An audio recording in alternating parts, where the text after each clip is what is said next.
Hi, I'm Charlotte, and this is Chatting with Charlotte, where I share conversations, life hacks, and inspiration to help you on your healing journey from childhood trauma. So today I'm going to continue talking about the 4 loves as mentioned in C.S. Lewis's books by the same name, and also is kind of the background for his fiction book Till We Have Faces. And if you want to see the first video, I've put a link to it above so you can watch it. It's part of my Advent for Survivors series that I'm doing between now and Christmas. So I want to just focus today on the third type of love that Lewis talks about, which is Eros. I was going to talk about both Eros and agape love today, but I really felt that Eros was a very important one, especially for survivors.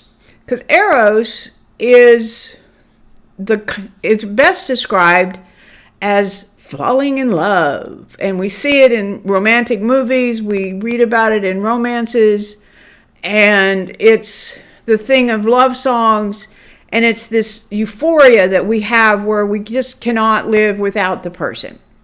Now, for some of you, if like me, if you've been sexually abused, that becomes very overwhelming when you're in a relationship because it gets conflated with sex. Because as a child, you were programmed, literally, that love and being in love meant sex, and that was a way that love was expressed. At least that's how it was explained to me. So as I grew up and became a young adult, even though I didn't really remember a lot of what happened to me, my mind, my subconscious remembered, and my body remembered. So when I was caught up in that I'm in love feeling as a young adult, it automatically meant that I was going to engage in sex with that person.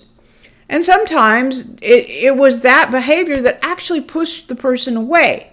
And so it was very difficult for me to finally understand that emotional surge had really little to do with the actual relationship, and it certainly didn't have anything to do with sex. Because Eros love is not really about sex. It's about just wanting to be with the person, not what they can do for you. And so in that sense, Eros love is a positive because it is a way of attraction. But it can be overwhelming, it can be all-consuming, and it certainly needs something else to kind of hold it down and ground it. And what that other thing is the love that I talked about on Wednesday, which is friendship.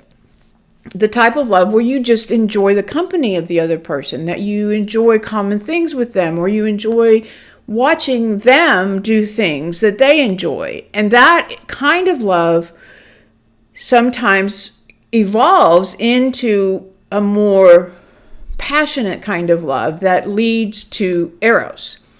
But the sexuality and the sexual component of it is really not a huge factor in that part of love. It's a byproduct, as Lewis said. It's not the focus. And in our society today, that has become lost. And that it seems like that with all the apps that are on our phones and available, that with a swipe we can say, yeah, let's hook up, whatever. And it's really become an age of anonymous and meaningless sex, which is difficult for the average person, but it's even more difficult for someone who has been abused as a child. And so it's important to understand that love and sex are not the same thing. That sharing in an intimate relationship with someone should be based on a lifelong, long-term commitment to that person.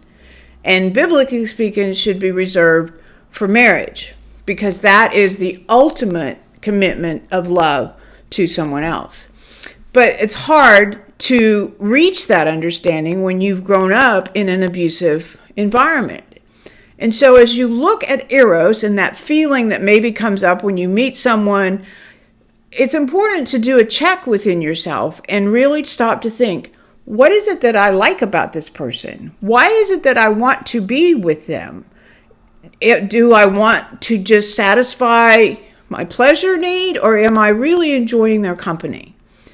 And would I want to spend my life with this person before you decide to engage in a sexual relationship? Now, I struggle with sexual addiction, so I know how difficult this is.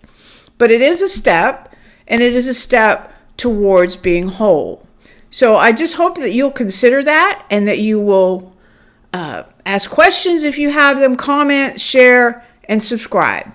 And tomorrow I will talk about the last kind of love, which is agape love. And I hope you'll join me for that. Until then, I will talk to you soon. Bye now.